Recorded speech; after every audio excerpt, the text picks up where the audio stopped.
बिस्मिल्लाहिर्रहमानिर्रहीम। अस्सलाम वालेकुम डियर स्टूडेंट्स, कैसे हैं आप सब? उम्मीद करता हूँ हर आफियत से होंगे। तो आज हम सेंट्रल नर्वस सिस्टम को डिस्कस करेंगे, ठीक है। सेंट्रल नर्वस सिस्टम में बेसिकली हमारे पास ब्रेन और स्पाइनल कोड आता है, ठीक है। जैसा कि हम आपने प्रीवियस क्लासेस में भी पढ़ा होगा कि ब्रेन के बेसिकली तीन डिवीजन्स होती हैं, ठीक है। फोर ब्रेन, मिड ब्रेन और हाइंड ब्रेन, ठीक है। तो ये चीज़ें आप न्यूरो एनाटॉमी में इसको डिटेल से पढ़ेंगे। तो आज के इस लेक्चर में हमने बेसिकली जनरल एनाटॉमी के पॉइंट ऑफ व्यू से इसको डिस्कस करना है कि जनरल एनाटॉमी यानी कि बेसिक चीज़ें कौन सी हैं सेंट्रल नर्वस सिस्टम की।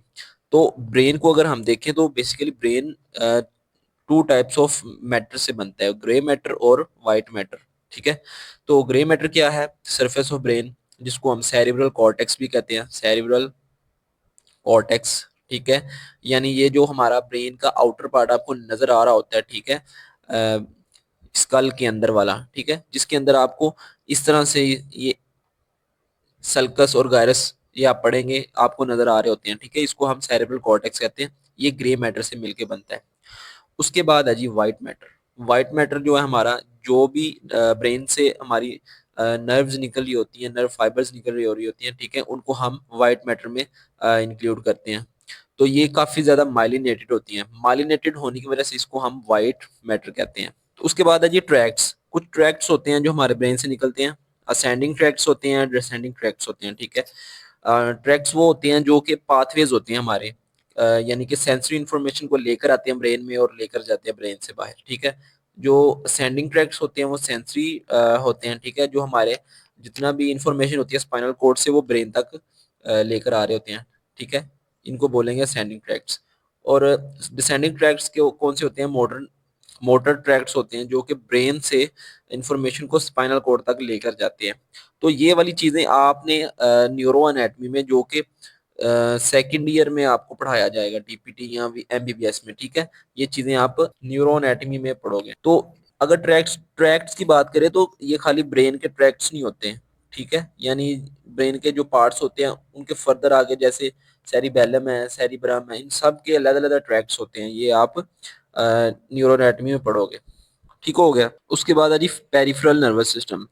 सेंट्रल नर्वस सिस्टम में हमने देखा था कि सीएनएस में ब्रेन और स्पाइनल कोड आता है, ठीक है।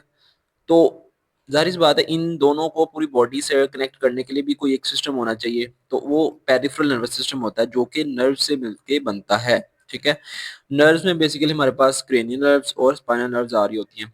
क्रेनियल नर्व्स जो कि हमारे ब्रेन से निकलती हैं, ठीक है, और स्पाइनल नर्व्स जाहिर सी बात है स्पाइनल कोड से निकलती हैं, ठीक है। तो इन दोनों को हम फर्दर डिस्कस करते हैं। तो सबसे पहले अगर हम क्रेनियल नर्व्स की बात करें तो बेसिकली हमारे पास 12 क्रेनियल नर्व्स होती हैं, ठीक है, जो हमारे पूरी बॉडी में डिस्ट्रीब्यूट हुई होती हैं। सबसे पहले है जी ऑल्फैक्टरी। अच्छा, इनको हमने रोमन लैंग्वेज में इनको हमने लिखना होता है, ठीक है। और जो इनकी मिसाल के तौर पर अगर नंबर 3 है ना, इसको नंबर 3 पर ओक्यूलो मोटर को ही हम लिखेंगे। ऐसा नहीं होगा कि नंबर 2 को नंबर 3 पर लिख रहे हैं, ये इस तरह से गलत हो जाएगा। तो इनको हमने रोमन लैंग्वेज में लिखना होता है, ठीक है। तो सबसे पहले जी olfactory, optic, oculomotor, trochlear, trigeminal, abducens, facial, vestibulocochlear, glossopharyngeal, vagus, accessory और हाइपोग्लोसल। ये ऐसी नर्व्स हैं जो कि हमारे पूरी बॉडी में डिस्ट्रीब्यूट होती हैं और अपना फंक्शन प्रोवाइड करती हैं। अगर हम फंक्शंस की बात करें तो जैसा कि ऑल्फैक्टरी है, ऑप्टिक है, ट्रोक्लियर है, ये वाली जो नर्व्स हैं हमारी आइज को सेंसेशन प्रोवाइड कर रही होती हैं, ठीक है। उसके बाद जैसे ट्राइजेमिनल है या फेशियल है, ये हमारी फेस की होती हैं। तो इनको आपने एज इट इज़ आपने याद करना होता है। ये एक मेडिकल स्टूडेंट्स के लिए बहुत ही इंपॉर्टेंट होती हैं, क्योंकि इनके बगैर आप जो है ना अपनी न्यूरोनैटमी को नहीं पढ़ सकते। ये न्यूरोनैटमी बिल्कुल इंपॉर्टेंट चीज़ होती है, इसने इसको आपने एज इट इज़ याद करना होता है, ठीक है। तो आप इनको निमोनिक्स के जरिए याद कर लें या जैसा भी आपको तरीका कार अच्छा लगता है आप इसको याद करें, ठीक है। ये बहुत ही इंपॉर्टेंट क्रेनियल नर्व्स होती हैं जो कि आपने याद करनी होती हैं। उसके बाद अगर हम स्पाइनल नर्व्स की बात करें तो बेसिकली इनमें 31 पेयर्स होती हैं नर्व्स की, ठीक है।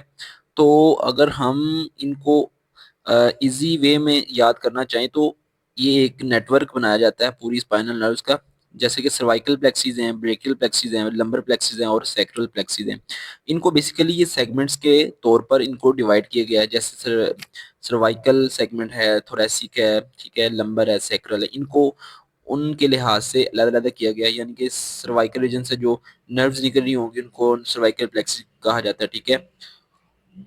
अगर हम किसी भी स्पाइनल नर्व के रूट की बात करें तो वो बेसिकली मैं आपको दिखाता हूँ उसमें क्या होता है। ये देखें, इसमें क्या हो रहा है कि एक स्पाइनल कॉर्ड है, उसमें से इफरेंट और एफरेंट नर्व फाइबर्स निकल रहे हैं, ठीक है। जो इस यहाँ पर हमारे पास ब्लू रंग में है वो सेंसरी फाइबर्स हैं, जो कि मैसेज को ब्रेन से या बॉडी से लेकर स्पाइनल कॉर्ड तक आ रहे हैं, ठीक है। उसके बाद ये जो रेड कलर में है डिफरेंट नर्व्स हैं, ठीक है, जो मैसेज को स्पाइनल कॉर्ड से बॉडी के दूसरे पार्ट्स तक लेकर जा रही हैं, ठीक है। तो जब ये प्लेक्सिस हमारी स्पाइनल कॉर्ड से निकलती हैं तो ये फर्दर आगे जाकर बॉडी पार्ट्स को सप्लाई करती हैं। जैसे सर्वाइकल रीजन है वो हमारे अपर लिम्ब को सप्लाई करेंगे, ठीक है। ब्रेकियल प्लेक्सिस है ये भी अपर लिम्ब को, और साथ नेक रीजन को, ठीक है। इस तरह से जैसे लंबर रीजन है या ब्रेकियल प्लेक्सिस के कुछ पार्ट्स हमारे थोरेसिक रीजन तक और एब्डोमिनल एरिया में, और सैक्रल और लंबर मिलके हमारे लोअर लिम्ब में, ठीक है। इस तरह से ये डर्माटोम्स आप पढ़ेंगे, ठीक है। डर्माटोम्स, डर्माटोम्स क्या होते हैं कि जो कि हमारे स्किन के ऊपर सप्लाई कर रही होती हैं नर्व्स। तो ये आप आगे जाकर डर्माटोम्स और मायोटोम्स इनको पढ़ेंगे। तो ये था आज का लेक्चर। आपको अगर लेक्चर अच्छा लगा तो इसको लाइक कर दें, शेयर कर दें और चैनल को सब्सक्राइब कर दें।